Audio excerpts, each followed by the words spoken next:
오늘은 진지하게 생각해 보셨습니까? 라는 제목으로 같이 은혜 나누기 원합니다. 얼마 전에 인터넷에 이런 글이 올라온 것을 보게 됐습니다. 나이가 먹어가지고 이제 결혼한 지가 오래된 부부 가운데 여전히 남편을 보고 가슴이 떨린다. 그럼 그거는 아내가 부정맥이 걸린 거다. 이렇게 얘기하는 게 있더라고요. 그리고 그 다음에 이런 글도 써 있었어요. 남편하고 달달한 커피가 먹고 싶다. 그거는 당뇨병이 걸린 거고, 남편에게 애교 섞인 목소리가 나온다. 그럼 이거 갑상선 질환이다. 남편이 갑자기 멋있어 보인다. 그럼 그거 백내장이고, 걷다가 남편 쪽으로 몸이 기운다. 그건 관절염이다. 우스갯소리지만 씁쓸한 말이죠. 세월이 지나가고 오래 갈수록 이제 점점 그 뜨거운 게 상실되어 간다라는 것이죠.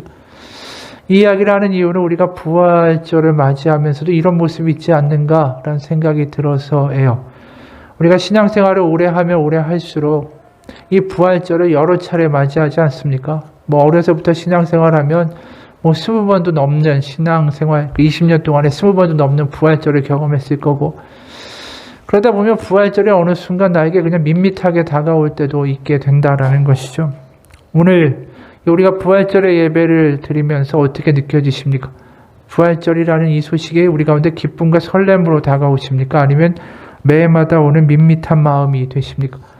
오늘 이 부활절에 대해서 다시 한번 우리가 이 제자들을 통해서 그 의미를 한번 진지하게 경험하고 생각하기 원합니다.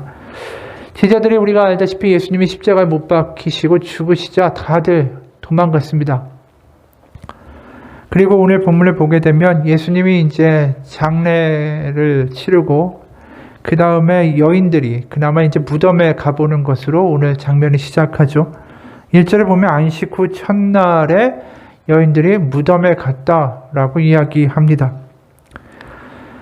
우리가 아는 것처럼 예수님이 십자가에 못 박히시고 운명하신 것은 금요일 오후 3시예요. 우리의 시간 개념하고는 좀 유대의 시간 개념은 다릅니다. 그러니까 우리는 아침부터 그 하루가, 그러니까 0시가 되면 하루가 시작하죠. 그래서 이제 24시간이 지나서 그 다음날 0시가 되면 하루가 지나는 거 아닙니까? 그러니까 0시부터 24시간까지 딱 이렇게 재는데, 유대인들의 하루의 시작은 오후 6시부터 시작해요. 오후 6시부터 시작해서 그 다음날 오후 6시. 그러니까 우리는 낮이 먼저 오지만 유대인들에게 하루는 밤이 먼저 옵니다. 그게 창세기 1장에서 저녁이 되고 아침이 되니 이는 첫째 날이라 라고 이제 말씀하는 것 때문이에요. 하나님이 천지를 창조하실 때 밤이 오고 그 다음에 아침이 온다. 그래서 하루의 시작은 밤부터다. 그래서 이제 오후 6시가 하루의 시작이었던 거예요. 그러니까 금요일 오후 3시에 예수님이 운명하시자 그 다음 날이 언제 옵니까? 3시간 있으면 그 다음 날이 시작되는 거예요. 그 다음 날이 어떤 날이죠? 6시부터 시작하는 날이 안식일이에요. 그러니까 유대인들의 안식일은 지금의 우리 기준으로 말하면 토요일인 거예요. 토요일. 그러니까 토요일이 시작하는 그 안식일의 시작점이 오후 6시니까 예수님 운명하시고 금요일 오후 3시. 3시간밖에 안 남은 거예요. 그러니까 누가복음 23장 52절, 53절, 54절 보면 이런 말씀이 나와요. 그는 아리마대 요셉이라는 공회원이에요. 제자이자 빌라도에게 가서 예수의 시체를 달라 하여 이를 내려 세마포로 싸고 아직 사람을 장사한 일이 없는 바위에 판 무덤에 넣어두니 이날은 준비일이요 안식일이 거의 되었더라. 안식일이 거의 다 된 거죠. 오후 3시에 운명하셨고 이제 3시간 있으면 안식일 시작인데, 그럼 어떤 일이 벌어집니까? 부랴부랴 3시간 동안 어떻게든 수습해서 무덤에다가 예수님의 시체를 안치하고 끝난 거예요. 왜 밤을 피해서, 그러니까 그 안식일이 시작되기 전에 이렇게 서둘러서 3시간 만에 장례를 마칠까? 거기엔 두 가지 이유가 있습니다. 예수님이 십자가에 못 박히셔서 매달리셨는데 꺼내고 옮기는 게 일이잖아요. 안식일에 그 일을 할 수가 없잖아요.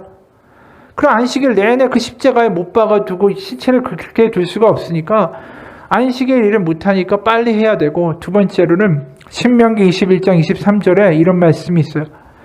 그 시체를 나무 위에 밤새도록 두지 말고 그날에 장사하여 내 하나님 여호와께서 너에게 기업으로 주시는 땅을 더럽히지 말라. 나무에 달린 자는 하나님께 저주를 받았음이니라. 이 율법의 말씀에 따르면은 시체를 밤새도록 두면 또 안 된다라는 거죠. 그러니까 3시간 안에 빨리 처리를 해야 되는 겁니다. 율법에서 안식일을 걸어갈 수 있는 거리가 얼마나 되는지 아십니까? 2,000걸음, 900m까지밖에는 걸을 수가 없는 거예요. 그러니까 일단은 안치를 시켜놓은 거죠. 그래서 누가복음 23장 55절 56절에 보면 이런 말씀이 있어요. 갈릴리에서 예수와 함께 온 여자들이 뒤를 따라 그 무덤과 그의 시체를 어떻게 두었는지를 보고 돌아가 향품과 향유를 준비하더라. 그러니까 시체만 둔 거지 거기다 향유를 바른다든가 향품을 처리한다든가 이거는 이제 나중에 와서 하겠다라는 거죠. 그래서 이제 안식일이 3시간 있다가 시작이 됐잖아요. 그럼 안식일이 언제 끝납니까? 우리 기준으로 말하면 토요일 날 이제 그 금요일 날 6시부터 시작해서 토요일 날 6시에 끝날 거 아닙니까? 그러니까 그 안식일 동안에 이제 안식일 동안 아무 일도 못 하는 거죠. 아까 말한 대로 멀리 걷지도 못하니까.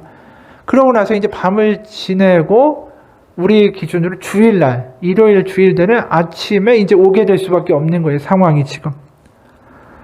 그래서 와서 봤더니 어떤 일이 벌어졌냐 하면 이 무덤을 막고 있던 큰 돌이 밀려 옮겨져 있는 겁니다. 그리고 무덤에 들어가 보니까 시체가 없어요. 그리고 여인들 앞에 눈부신 옷을 입은 2 남자가 나타난 겁니다. 5절에서 7절 3번역으로 그들이 이런 이야기를 하죠. 어찌하여 부인들은 살아계신 분을 죽은 사람들 가운데서 찾고 있습니까? 그는 여기에 계시지 않고 살아나셨습니다. 갈릴리에 계실 때에 하신 말씀을 기억해 보십시오. 인자는 반드시 죄인의 손에 넘어가서 십자가에 처형되고 사흘째 되는 날에 살아나야 한다고 하셨습니다. 그러니까 이 말을 듣고 나서 이제 이 여인들이 제자들에게 뛰어가서 알리는 거죠. 예수님이 생전에 하셨던 그 예언을 기억해냈기 때문에. 그럼 이제 똑같은 이야기를 들은 제자들의 반응이 어떠냐 하면 11절에 이렇게 반응합니다. 사도들은 그들의 말이 허탄한 듯이 들려 믿지 아니하나. 이 허탄하다라는 말이 그냥 뭐 뜬구름이다 라는 뜻이 아니라 그 당시에 약간의 속어에 멸시하는 듯한 말에 이 히브리어 레이로스라는 말이 쓰였어요. 그래서 그 말을 그 함의를 가지고 그대로 번역하면 뭐냐 하면 여인들이 가서요 무덤에서 비어있고 부활하셨다 이러니까 한마디로 뻥치시네, 웃기고 있네 이렇게 반응한 거예요. 지금 우리의 말로 번역하면. 절대로 부활이 있을 수 없는 뻥 같은 이야기다. 웃기는 이야기다라는 거죠. 그래서 아예 무덤에 갈 생각도 하지 않습니다. 그나마 베드로만이 뛰어가죠. 베드로도 뛰어갔더니 세마포만 덩그러니 남아있는 무덤을 발견하고는 그가 놀랍게 여겼다라고 오늘 말씀해요. 거기 놀랍게 여기다라는 말도 따우마조라는 헬라어인데 이게 이상하게 기이하게 여겼다라는 거예요. 그리고 이제 마지막에 또 제자의 무리를 떠나서 이제 엠마오라는 도시로 떠나고 있던 2 제자가 있죠. 그들이 17절에 이런 감정이 있었다라고 이야기하죠. 2 사람이 슬픈 빛을 띠고 머물러 서더라. 침통하여 우울하여 있더라 라는 뜻입니다. 그러니까 지금 부활의 소식이 전해졌어요. 여인들을 통해서 다 전해졌고 공포됐습니다. 부활의 소식을 맞이하는데 이들의 반응이 어떻습니까? 베드로는 이상하다, 기이하다, 누가 훔쳐갔나? 이런 식으로 반응하고 있고 다른 여러 제자들은 웃기고 있네 라고 반응하고 있다라는 것이죠. 그리고 엠마오로 가는 2 제자는 그저 침통하고 우울한 마음 가운데 빠져 있어요. 예수님 부활하셨다는 걸 믿을 수 없으니까. 이 각 부류들의 반응은 공통적으로 지금 죽음이라는 사실이 너무나도 확실하게 믿어지고 있다는 것이죠. 죽음이라는 현실의 무게에 압도당하니까 이 부활이라는 것은 눈앞에 전혀 믿겨지지가 않습니다. 그저 예수님의 시체가 사라졌다, 기이하다, 거짓말 같다. 이 죽음의 힘이 너무 강하기 때문이죠. 눈앞의 현실로. 죽음은 진리인데 부활은 진리가 아니라는 것입니다. 심지어 이 엠마오로 가던 2 제자가 예수님을 나중에 알아봐요. 눈이 딱 열려가지고 부활하신 예수님이다. 그리고 다시 예루살렘으로 돌아가서 제자들한테 말해요. 부활하신 예수를 우리가 또 만났다. 그랬더니 마가복음 16장 13절에 제자들이 이렇게 반응합니다. 두 사람이 가서 남은 제자들에게 알리었으되 역시 믿지 아니하니라. 그러니까 제자들에게 증인들이 계속 가는 거예요. 예수님 부활하셨어. 내가 만났어. 예수님 무덤에 없어. 그런 이야기를 해도 믿기가 힘들었다라는 것이죠. 게다가 예수님이 직접 생전에 여러 차례 말씀하셨잖아요. 내가 십자가에 죽고 3일 만에 부활할 것이다. 예수님의 이야기도 믿겨지지 않는 거예요. 베드로가 3번이나 나 예수님 모른다고 부인한 것처럼 이 제자들도 똑같이 3번이나 계속해서 소식이 들어오는데 안 믿는 거예요. 못 믿겠다, 못 믿겠다, 못 믿겠다. 부활은 못 믿어도 죽음은 확실하게 믿어진다. 그들은 죽음에 압도되어 있죠. 여러분, 우리는 제자들과 좀 다릅니까? 우리는 죽음을 넘어서 와, 부활이 있어. 그게 진짜야. 이렇게 확신하고 살아가십니까? 우리가 여기서 좀 생각해 볼 게 있어요. 제자들은 지금 죽음에 압도돼서 죽음이 너무나도 명백한 사실로 믿어져서 거기에 우울해 있고 침통해 있어요. 그런데 현대인들은 이런 너무나도 당연히 다가오는 죽음에 대하여 압도당해 있고 우울해 있고 그거 생각하면서 걱정하거나 그것 때문에 두려워한다기보단 차라리 죽음을 잊고 싶어하는 방법을 택하고 있어요. 그러니까 제자들은 죽음을 맞이해서 어떻게 보면 죽음이 있다라는 사실 우리 가운데 회개도 되고 지난 일도 돌아보게 되고 인생이 짧으니까 다르게 살아야겠다라는 결단을 내리는 계기가 될 수도 있지만 오히려 현대인들한테는 죽음은 더 멀리 있는 것으로 만들어지고 있다라는 거죠. 이야기가 뭐냐 하면 점점 우리는 죽음을 장례식장에다가 가두어두고 병원에다 가두어두고 그리고 평균 수명이 100세다라고 이야기하면서 점점 죽음을 저 먼 이야기로 두고자 하는 경향이 있다라는 거예요. 우리 삶에서 마주하지 않고자 한다라는 거죠. 어떻게 보면 제자들보다 더 심각한 상태가 현대인들이에요. 왜요? 죽음을 회피하고 싶어 하기 때문에.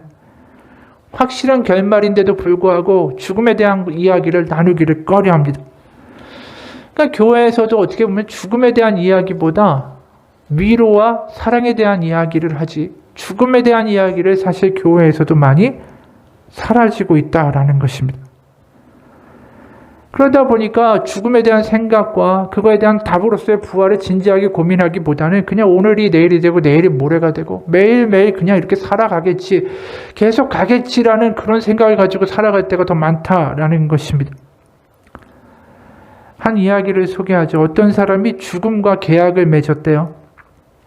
그 계약은 다름 아니라 죽음이 갑자기 그러니까 습격하듯이 자신도 모르게 찾아와서는 안 된다라는 게 계약의 내용이었어요. 죽음이 찾아올 때는 반드시 수년 전에 자신한테 알려주어야 한다라는 게 계약이었습니다. 그런데 그 계약 내용과 다르게 어느 날 갑자기 죽음이 찾아온 거예요. 그러니까 노인이 질려가지고 쓰러지면서 이렇게 비난하고 이야기했습니다. 왜 당신은 약속을 지키지 않는 거요? 당신은 분명히 미리 말하지 않고는 오지 않겠다라고 나하고 약속하지 않았소. 당신은 사전에 나한테 어떠한 경고도 주지 않았소. 그러자 죽음이 이렇게 대답했다라는 거죠. 그렇지 않소. 당신에게 나는 흰머리가 바로 나의 경고였어. 당신의 빠지는 이빨이 바로 경고였고 눈이 침침해지는 것도 경고였고 육신의 힘이 쇠하여지고 기력이 감퇴하는 것도 경고였고 모든 것이 경고였어. 나는 수차례 끊임없이 찾아올 것을 경고해 주었어. 우리가 점점 늙어가는데도 불구하고 죽음에 가까워지는데도 불구하고 그것을 잊어버리고 싶어 한다라는 것이죠. 죽음에 대해서 연구하는 엘리자베스 로스라는 학자가 있는데 이 학자가 굉장히 의미심장한 이야기를 했어요. 타인의 죽음이 동물원 철장 속의 호랑이라면 내 죽음은 철장을 나와 덤벼드는 호랑이와 같다라는 거죠. 그러니까 남의 죽음은 동물원에서 호랑이가 갇혀 있는 것처럼 이렇게 본다라는 거예요. 내 얘기가 아니니까 먼 이야기고 구경이고 그냥 지나가는 것으로 받아들이다가 내 죽음의 선고가 딱 떨어지는 순간에 그 철장에서 호랑이가 나와서 나에게 달려드는 것 같은 기분이다라는 거죠. 굉장히 실감나는 비유예요. 우리가 이 죽음이란 이야기를 계속하고 있지만 코로나 시대가 오면서 또 그런 부분이 더 많은 것 같아요. 코로나로 지금까지 사망한 전 세계의 사망자 숫자가 600만 명이 넘어요. 한국전쟁 6.25로 다 실종되고 죽은 사람들의 숫자의 2배에 달합니다. 그러니까 엄청난 인구가 지구에서 사라졌고 그 사람들 하나하나가 다 가지고 있는 사연들이 있을 거고 눈물 아픈 이야기가 있을 거고 뭐 여러 가지의 그 말들이 있겠지만 우리는 어떻게 처리합니까? 그냥 숫자 하나로 그 사람의 인생을 처리해버려요. 그래서 1명, 2명, 3명, 4명 그래서 600만 명까지 가면서 실감도 나지 않습니다. 그냥 죽음을 숫자로 보는 거예요. 그러면서 그저 많은 사람이 죽었네. 그러면서 가볍게 처리하고 넘어가고자 하는 게 우리의 심리라는 것이죠. 그런데 죽음은 멀리 있지 않습니다. 그 미국의 오버 더 엣지라는 책이 있는데 이 책은 1870년대 이후에 미국의 그랜드 캐니언 국립공원에서 발생한 700건의 추락 사건을 모은 책이에요. 이 책에서 보면 놀라운 게 추락해서 죽은 사람들이 무슨 누가 밀어서 아니면 갑자기 차가 추락해서 죽은 게 아니라는 거예요. 거의 상당수의 사람들이 장난치다가 죽었답니다. 예를 들어 1992년에 38살의 어떤 남성이 추락사를 했는데 자기의 10대 딸을 좀 놀려준다고 벼랑 끝에서 균형을 잃고 기우뚱거리는 이런 신용을 하다가 진짜로 추락해서 죽었어요. 2012년에는 18살의 한 소녀가 추락사했는데 그럼 왜 그랬냐면 친구들과 함께 그랜드 캐니언에 이제 도보로 여행하다가 거기에 접근 금지라는 이 경고판이 붙어 있는데 그 경고판 앞에서 사진을 찍어서 자기가 페이스북에 올려서 자랑하겠다. 그러면서 그 가까이 가다가 거기에 절벽에 지반이 무너지면서 추락해서 사망했다라는 것이죠. 그러니까 우리는 멀리 있다고 생각하는데 너무 어이없이 죽음이 가까이 있는 경우가 있다라는 거예요.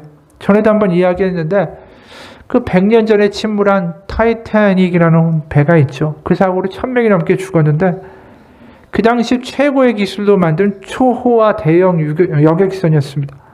그 타이타닉이라는 이름도 그리스 신화에서 하늘의 신이라는 우라노스, 지구의 여신이라는 가이아사에서 태어난 그 괴력의 신 이름이 타이타닉이었어요. 그러니까 얼마나 자신감 있게 만든 배인지 몰라요. 이 강철로 만든 이 배가 절대로 가라앉지 않는 거다라고 믿었는데 이 빙산하고 결국은 이제 충돌해가지고 그대로 가라앉았죠. 근데 나중에 보니까 이 수천 미터의 깊은 차디찬 바닷물로부터 그들의 생명을 보존하고 안전을 보장한다는 배의 강판의 두께가 10cm밖에 안 됐다라는 거예요. 삶과 죽음을 가르는 게 고작 10cm밖에 안 됐다라는 이야기죠. 그들은 몰랐지만 그들의 삶과 죽음이 그렇게 가까웠다라는 겁니다. 고작 10cm밖에 멀리 있지 않았다라는 거죠. 오늘 죽음에 대한 이야기를 이렇게 길게 하는 이유는 우리가 죽음에 실감해야, 죽음에 가까이 가야 부활에 대해서 진지하게 생각하기 때문이에요. 죽음이라는 것에 점점 가까워져서 진지해지지 않으면 우리는 부활에 대해서 생각하지 않고 부활을 정말로 진리로 진지하게 받아들이는 그런 시간들을 갖지 못합니다. 깜깜한 어둠이 와야 빛이 보이듯이 죽음에 대한 이야기가 강력하게 다가올 때야 부활에 대해서 우리가 믿어지고 생각하게 된다라는 겁니다. 죽음이 마치 철장을 나와서 나에게 덤벼드는 호랑이 같다라고 하면 그 자리에서 우리가 바랄 게 뭐가 있겠어요? 부활밖에 없다라는 것이죠. 실제로 부활에 대해서 가장 많이 설교할 때가 언제인지 아십니까? 교회에서 일반적으로 예배할 때 부활의 이야기 설교 별로 많이 못 들어보셨을 거예요. 부활에 대한 설교를 가장 많이 듣게 되는 게 장례식장입니다. 바로 장례식장에서 바랄 수 있는 건 이제 영원한 이별 앞에서 고인을 천국에서 만나게 되는 것밖에 없다라는 것이죠. 바로 죽음이 가장 분명한 그곳에서 부활에 대한 이야기가 가장 많이 설교되고 들려질 수 있다라는 것입니다. 그러면 신약 성경은 어떠냐? 우리가 보는 성경에서 사람들이 많이 읽고 있는데 신약 성경에서 가장 많이 나오고 다루는 이야기가 죽음에 대한 이야기예요. 그러니까 하나님이 사랑한다, 또 예수님이 서로 사랑하라 이런 이야기도 많이 나오지만 그 일부만 봐도 예를 들어서 로마서 6장 8절 만일 우리가 그리스도와 함께 죽었으면 또 그와 함께 살 줄을 믿노니, 그리고 골로새서 3장 3절 이는 너희가 죽었고 너희 생명이 그리스도와 함께 하나님 안에 감추어졌음이라. 요한복음 8장 51절 진실로 진실로 너에게 이르노니 사람이 내 말을 지키면 영원히 죽음을 보지 아니하리라. 고린도후서 4장 11절 우리 살아있는 자가 항상 예수를 위하여 죽음에 넘겨짐은 예수의 생명이 또한 우리 죽을 육체에 나타나게 하려 함이라. 데살로니가 전서 4장 14절 우리가 예수께서 죽으셨다가 다시 살아나심을 믿을진데 이와 같이 예수 안에서 사는 자들도 하나님이 그와 함께 데리고 오시리라. 로마서 8장 11절 그리스도 예수를 죽은 자 가운데서 살리시니가 너희 안에 거하시는 그의 영으로 말미암아 너희 죽을 몸도 살리시리라. 고린도전서 15장 31절 형제들아 내가 그리스도 예수 우리 주 안에서 가진 바 너희에 대한 나의 자랑을 두고 단언하노니 나는 날마다 죽노라. 고린도전서 15장 13절 만일 죽은 자의 부활이 없으면 그리스도도 다시 살아나지 못하셨으리라. 고린도전서 15장 52절입니다. 나팔 소리가 나매 죽은 자들이 썩지 아니할 것으로 다시 살아나고 우리도 변화되리라. 계시록 20장 12절 또 내가 보니 죽은 자들이 큰 자나 작은 자나 그 보좌 앞에 서 있는데 책들이 펴 있고 또 다른 책이 펴졌으니 곧 생명책이라. 이건 진짜 많은 내용 중에서 제가 몇 개만을 읽은 것 뿐이에요. 성경을 읽으면 읽을수록 우리는 마주하는 게 있어요. 죽음이라는 거예요. 사실 의외로. 성경은 죽음에 대한 이야기를 많이 합니다. 그리고 전혀 회피하지 않아요. 오히려 더 강하게 우리를 직면시키죠. 그냥 가벼운 위로나 사랑의 이야기로만 채워져 있지 않다라는 것입니다. 왜 그럴까요? 궁극적인 인생의 질문에 대한 답이 바로 거기에 있기 때문이라는 것입니다. 미국의 어느 교회에서 있던 일이래요. 우리가 외국에 가보면은 유럽이든 미국이든 가보면 교회 예배당 옆에 묘지들이 있어요. 그게 다 이제 성도들의 무덤이죠. 근데 이제 교회에서 문제가 생겼습니다. 울타리가 이제 너무 낡아가지고 울타리를 다 부시고 새로 이제 해야 되는데 그걸 무덤 앞까지 울타리를 교회 울타리를 칠 것인가 아니면 무덤까지 포함해서 크게 울타리를 칠 것인가. 그래서 이제 그걸 가지고 논의를 하다가 결론은 어떻게 냈냐 하면 묘지 앞까지 울타리 치는 게 아니라 묘지까지 포함해서 크게 울타리를 치자라고 결론이 났어요. 그 이유가 뭔지 아십니까? 그건 바로 이 먼저 죽은 성도들도 결국 부활해서 우리들과 함께 예배할 한 공동체다라는 걸 믿었기 때문이에요. 그러니까 매주 이들이 드리는 예배는 눈에 보이는 이 앞에 보이는 성도들의 예배뿐이 아니라 바로 이미 죽은 신자들도 그 자리에서 예배하는 천상의 부활의 예배가 되는 거죠. 울타리를 어떻게 치느냐에 따라서. 그래서 그들이 드리는 예배는 어떤 예배가 됩니까? 부활을 경험하며 부활을 기대하는 예배가 매주마다 드려지게 되는 거예요. 그 울타리를 무덤까지 포함해서 침으로 말미암아 말입니다.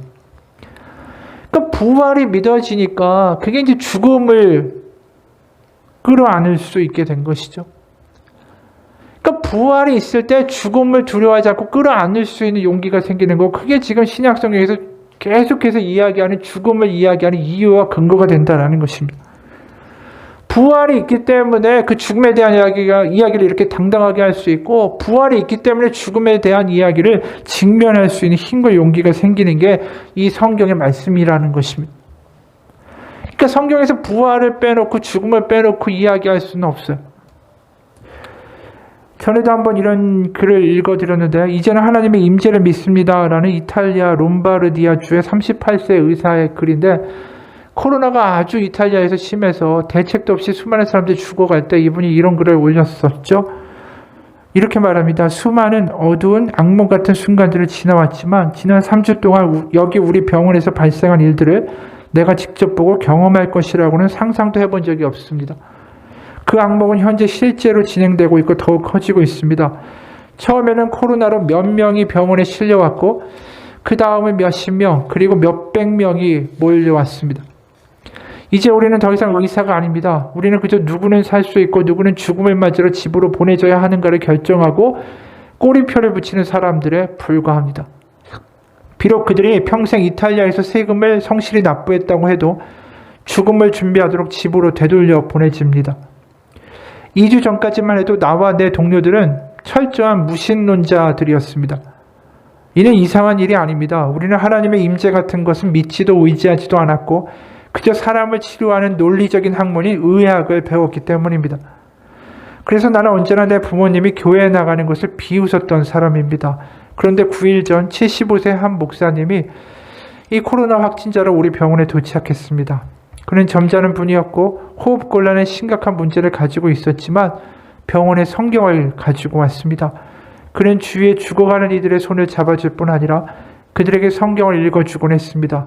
그것은 우리에게 아주 깊은 인상을 주었습니다.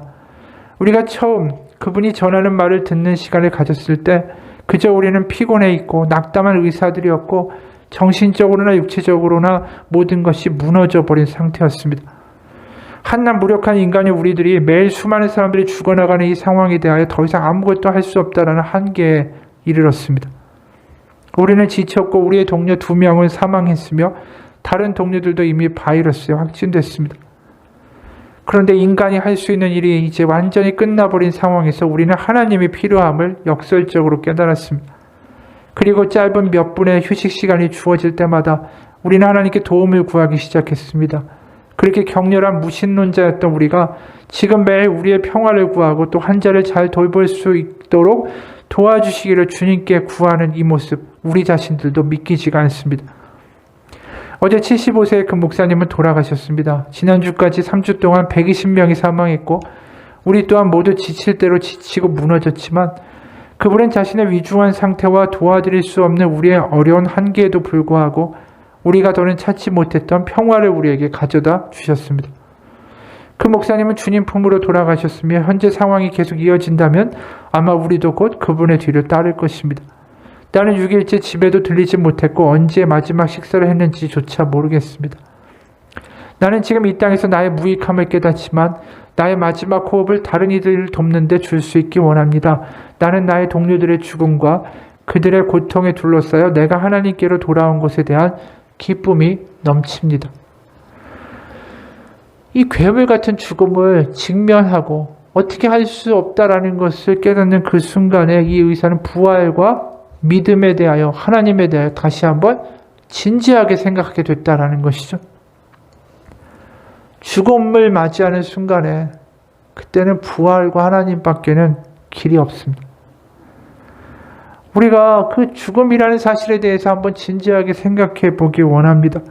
그 죽음이란 호랑이가 쇠창살을 뚫고 나와 나에게 달려온다라면은 어떨까요? 부활절에 오히려 이런 죽음의 이야기를 하는 이유는 역설적이기 때문이에요. 죽음을 맞이해야 부활이 기뻐지기 때문입니다. 그리고 거기서 던져지는 죽음이란 진지한 질문에 대해서 대답할 때, 그리고 거기에 대해서 부활이라는 것을 믿고 우리가 살아갈 때 우리의 삶은 달라지게 돼요. 거꾸로 말하면 우리의 삶이 엉망인 이유는 우리가 죽음과 부활에 대해서 확실히 경험하고 있지 못하기 때문입니다. 우리가 죽는 존재고 부활할 거고 하나님 앞에 설 거고 그것이 우리에게 확실하게 믿어지고 그것이 진리라고 결정되는 순간 우리는 지금 살아가는 삶의 방식을 바꿔야 되기 때문이에요. 오늘이 내일 같고 내일이 모레 같고 그냥 흘러가듯이 난 영원히 살 것처럼 살아가는 삶의 방식을 더 이상 유지할 수 없다라는 것을 알기 때문이죠. 바로 부활이 또 죽음이 확실히 우리 가운데 믿어지고 보여질 때 경험될 때 우리는 현재를 다르게 살 수 있는 능력이 생깁니다. 초대교회 수많은 순교자들이 그것을 증명하죠. 그들이 사자밥이 되고 화형이 되고 그런데도 믿음을 버리지 않았던 이유는 뭡니까? 바로 부활을 의심치 않았기 때문이죠. 우리가 부활이 믿어지고 죽음을 넘어선 또 다른 세상이 있다는 게 확실하게 우리 가운데 성령으로 말미암아 경험되고 믿어질 때에 우리는 눈앞에 있는 것에 일희일비할 필요가 없다라는 것을 알게 됩니다. 지금 막 목숨 걸듯이 화내고 분내고 짜증내고 저주하고 미워하고 이걸 영원이라는 관점, 부활과 죽음이라는 관점에서 바라본다면 그렇게 할 필요가 하나도 없다라는 게 깨달아지기 때문이죠. 예를 들어서 우리가 10살 때 그렇게 소중하게 여기고 생각하고 막 간직하고 남한테 안 뺏기려고 하던 그것이 지금도 가지고 있는 분이 얼마나 되겠어요? 예를 들어 어릴 때 구슬치기 할 때 얼마나 그 구슬이 그냥 자랑거려. 근데 지금 그 구슬 가지고 있는 사람이 누가 있어요? 아무도 없잖아요. 어릴 때 인형 가지고 그렇게 좋아하지만 그 인형 남아있는 사람 없습니다. 나이가 들면 다 달라 보이는 거예요. 10대 때 예를 들어서 이런 글이 있습니다. 10대 때 성공한 아버지를 뒀으면 성공이고 20대는 학벌이 좋으면 성공이고 30대는 직업이 좋으면 성공이라고 이야기하고 40대 때는 친구들 밥을 내가 쏠 수 있으면 성공이라고 한답니다. 50대 때는 공부 잘하는 자녀가 있으면 성공했다는 말 듣고 60대 때는 아직도 돈을 벌고 있으면 성공이다. 70대 때는 건강하면 성공이고 80대 때는 아내가 밥상을 차려주면 성공이고 90대에는 전화가 오는 사람이 성공한 거고 100살에는 아침에 눈 뜨면 성공한 거다. 이게 나이가 들어갈수록 모든 게 관점이 변하고 다 달라지는 거예요. 그런데 우리가 영혼과 부활이라는 관점이 우리 삶에 들어온다고 하면 우리가 세상을 바라보고 사람을 대하는 게 어떻게 이전하고 똑같을 수가 있겠어요? 진정한 믿음이라는 건 이 부활과 영생이 믿어져서 그거 기준에서 지금을 바라보는 거예요. 그러니까 그걸 다르게 이야기하면 우리가 여태까지 태어나서 이제 하루하루 앞으로 갔잖아요. 그 태어나서 죽음으로 가는 시간이 이렇게 방향이 흘렀다면 이제 거꾸로 우리가 죽음과 부활과 천국 가는 그 날에서 지금을 바라보는 시간의 방향이 반대로 가는 삶을 살 수 있길 원합니다. 그러니까 시간을 다르게 바라보는 관점이 생기는 게 부활이라는 거예요. 다른 게 아니라. 어느 선교사님이 이런 이야기를 합니다. 얼마 전에 인도네시아에서 한 선교사님 비행기 사고로 세상을 떠났다. 그 가정을 보면서 나도 아버지로 남편으로 내가 어떻게 살아야 할까에 대해서 다시 한번 진지하게 생각하게 되었다. 그것은 바로 내가 주어진 하루 동안 내게 주신 관계들을 기쁨으로 감사로 늘 맞이하고 누리는 게 바로 죽음을 맞이하는 가장 중요한 것이다라는 생각이 들었다. 그러면서 잠시 서운한 감정이나 불편한 마음도 빨리빨리 정리하게 되었다. 오히려 내가 더 사랑해주지 못한 것에 대한 아쉬움만 더 남는 것을 경험했다. 또한 출장을 떠나기 전에는 늘 내 사무실 책상을 정리하면서 내가 누군가에게 감정적으로나 관계적으로 실수하거나 정리하지 못한 게 있는가 없는가 늘 살펴보게 된다. 그리고 함께 사역하는 공동체 식구들의 얼굴도 마음에 담는다. 언젠가 예기치 않게 끝이 올 수 있다는 생각을 한다면 말이다. 그리고 주위의 사역자들에게도 어쩌면 이게 마지막일 수 있겠다라는 생각을 가지고 바라보기 시작할 때 그들과 함께하는 대화와 시간이 너무나도 소중하게 느껴진다. 이게 지금 관점이 변하니까 지금이 달라지더라는 거예요. 죽음과 부활이라는 관점에서 우리의 삶을 지금 바라볼 때 그렇게 변화가 일어나는 겁니다. 그리고 그 부활을 믿게 하시는 것은 바로 성령님의 역사라는 거죠. 우리가 성령으로 충만해진다는 건 다른 게 아닙니다. 바로 부활과 영생이라는 시점에서 지금을 바라볼 수 있는 마음과 시각이 생기는 게 성령의 역사예요.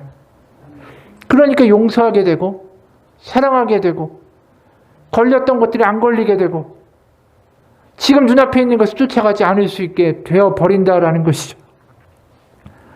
존 스타트 목사님이 비교할 수 없는 그리스도라는 책을 썼는데 여기에 이런 내용이 나와요. 1967년 6월 30일 조니 에릭슨이라는 17살 된 운동선수가 바다에서 다이빙을 하다가 사고를 당했습니다. 그로 인해서 목 아래부터 전신이 마비된 그녀는 쓰라림과 좌절과 원망과 분노, 심지어 자살하고 싶은 우울까지 인간이 겪을 수 있는 모든 감정적인 풍락을 다 겪었습니다. 그러나 재활 치료와 훈련을 통해서 또 부모의 열심이 또 친구의 열심이 그에게 전해지면서 점점 그 블랙홀에서 빠져나오기 시작하죠. 그녀는 입으로 그림 그리는 것을 배웁니다. 그리고 장애를 가진 사람들을 후원하는 단체도 만들었습니다. 그런데 진짜 이런 변화의 능력의 핵심에는 성경을 다시 한번 재발견한 데서부터 시작되었습니다. 그녀는 자신처럼 움직이지 못하고 무력하며 마비된 채 십자가에 달리신 예수님의 모습을 성경에서 발견했습니다. 그리고 거기서 끝나는 것이 아니라 거기서 더 큰 힘과 소망이 된 건 거기서 부활하여 살아나신 예수님의 부활 때문이었습니다. 그녀가 말합니다. 나는 이제 미래에 대한 소망이 있다. 성경은 우리의 몸이 하늘에서 영화롭게 변화된다라고 말한다. 그때가 내가 이 땅에서 죽은 후에 다시 나의 두 발로 춤을 출 때다. 손가락은 오그라들어 구부러지고 근육은 쇠약해지고 무릎은 비틀리고 어깨 아래로는 아무런 감각이 없는 내가 부활의 그때 가볍고 밝으며 강력하고 눈부신 의로 새 옷을 입은 새로운 몸을 가지게 될 것이다. 이것이 나처럼 척추를 다친 사람에게, 뇌 손상을 입은 환자에게, 조울증 환자에게 어떤 소망을 주는지 상상할 수 있는가? 다른 세상의 어떤 종교와 철학도 새로운 몸과 새로운 정신을 약속하지 않는다. 오직 그리스도의 부활의 복음 안에서만 우리 같은 사람들이 이처럼 놀라운 소망을 발견할 수 있다. 그러니까 이 여인이 살아가는 힘은 어디서 옵니까? 바로 부활하여 새로운 몸으로 주님 앞에서 내가 기쁜 가운데 살 것이라는 미래가 믿어지니까 그 미래에서 지금을 살아가는 거예요.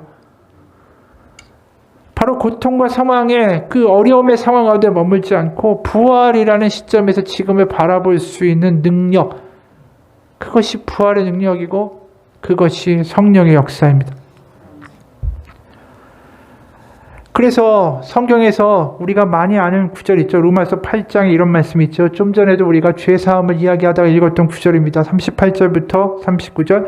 내가 확신하노니 사막이나 생명이나 천사들이나 권세자들이나 현질이나 장래이나 능력이나 높음이나 깊음이나 다른 어떤 피조물이라도 우리를 우리 주 그리스도 예수 안에 있는 하나님의 사랑에서 끊을 수 없으리라. 여기서 말하는 게 뭡니까? 사망의 죽음의 권세도 주님의 사랑에서 우리를 끊을 수 없다. 이건 뭘 말하죠? 부활을 이야기하는 거예요. 우리에겐 궁극적인 승리가 있다. 그렇기 때문에 우리가 지금 힘들고 낙담할지라도 우리에겐 승리가 있고 부활이 있기 때문에 우리는 이길 수 있다라고 이야기하는 것입니다. 그래서 고린도전서 15장에 이렇게 말씀해요. 14절. 그리스도께서 만일 다시 살아나지 못하셨으면 우리가 전파하는 것도 헛것이다라는 거죠. 그러니까 소망의 근거, 고통 가운데도 이 선교에 헌신하는 믿음, 그것의 근거, 소망의 근거는 다 부활에 있다라는 거예요. 부활에.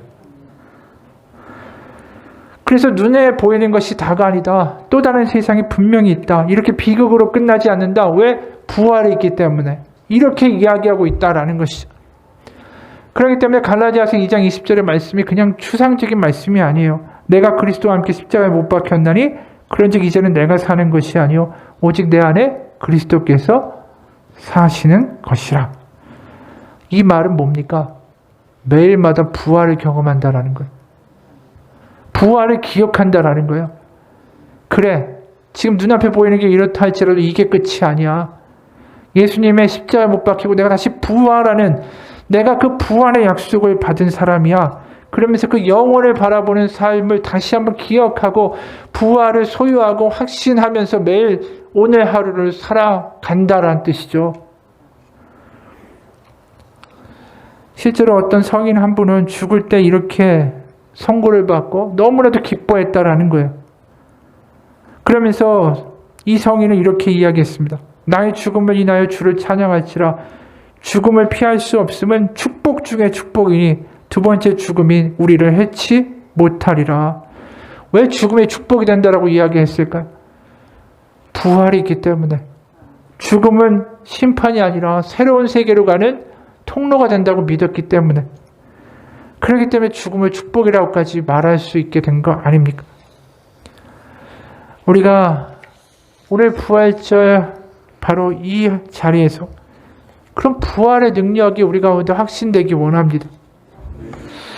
얼마 전에 소천하신 이어른 교수가 이런 말씀 하더라고요. 이분이 이제 믿음 가운데 그 딸이 목사님이죠. 이민아 목사님.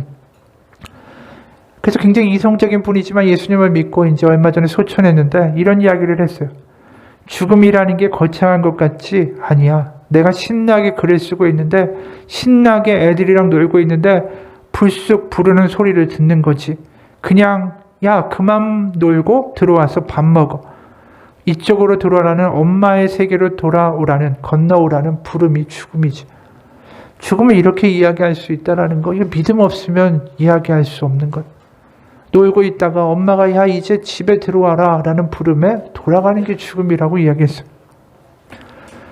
여러분, 우리가 부활을 그냥 부활절 하루에 한번 듣고 넘어가는 이야기가 아니라 바로 우리의 삶이 이 세상에서 끝나는 것이 아니라 하나님의 나라가 있고 우리의 영생을 받았다라는 것이 믿어지는 축복된 삶이 되기 원합니다.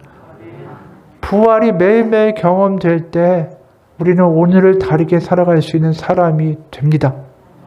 부활이 믿어지는 것, 그 성령의 역사예요. 내가 믿으려고 해도 안 된다고 하면 하나님께 구하십시오. 하나님, 성령으로 말미암아 내가 부활을 경험하고 알고 체험하고 믿어지게 하여 주옵소서. 그 기도를 하나님 분명히 들어주실 것입니다. 마지막으로 동영상 하나 볼 텐데 한 할머니의 이야기예요. 이 할머니가 신앙은 없어요. 그런데 이 동영상을 보면서 야, 인생이라는 게 저렇게 짧구나. 그리고 우리가 바랄 건 정말 부활이구나라는 걸 다시 한번 생각하게 하는 그런 영상입니다. 잠깐 같이 보겠습니다. 이분의 인생이 이 영상에 다 나오는 것 같아요. 태어나서 결혼하고 자식 낳고 키우고 사랑하고 또 배우자를 사별하고 또 먼저 보낸 배우자를 그리워하면서 만날 날을 기다리고 그러면서 그 남편이 생전에 사랑으로 남기고 간 지팡이를 짚고 걸어가는 그 뒷모습이 우리 인생의 마지막 모습과 같다라는 것이죠. 인생은 스쳐가듯이 빨리 지나갑니다. 뭔가 다른 것 같아도 다 비슷해요. 결국은 짧은 그 인생 동안에 우리가 다시 부활의 소망을 가지면서 오늘 하루를 의미 있게 살아가기 원합니다. 열심히 사랑하고 복음 전하고 그렇게 복된 삶을 살다가 천국에서 부활하여 다시 만나는 그러한 인생을 살아가기를 축원합니다. 그리고 매일 아침마다 그 부활의 영생의 역전의 소망 안에서 세상을 넘어 하나님의 나라를 바라보고 살아가는 그런 능력의 삶이 되시기를 주님의 이름으로 축원합니다. 기도하겠습니다. 하나님 아버지, 부활은 멀리 있는 것이 아닙니다. 우리의 인생은 죽음과 맞닿아 있고 죽음은 부활과 연결되어 있습니다. 눈앞에 보이는 것에 일희일비하고 좌절하고 쓰러지고 넘어지고 낙담하고 저주하고 분노하는 삶이 아니라 우리의 인생을 보다 큰 눈으로 바라보며 부활이 우리 가운데 영생이 있음을 믿어 알고 경험하며 오늘 하루를 그 능력 가운데 살아갈 수 있는 우리의 삶이 되게 도와주옵소서. 그저 스쳐가듯이 분내며 뭔가를 쥐려고 하며 악의다툼을 하고 서로 싸우는 인생이 아니라 하나님이 주시는 성령으로 말미암아 이 세상이 아닌 부활의 세상, 하나님의 나라를 살아갈 수 있는 우리의 삶이 될 수 있도록 부활이 소유되고 믿어지고 경험되고 확신될 수 있도록 하나님 역사하여 주옵소서. 예수 그리스도의 이름 받들어 기도합니다. 아멘. 우리 잠깐 같이 기도합시다.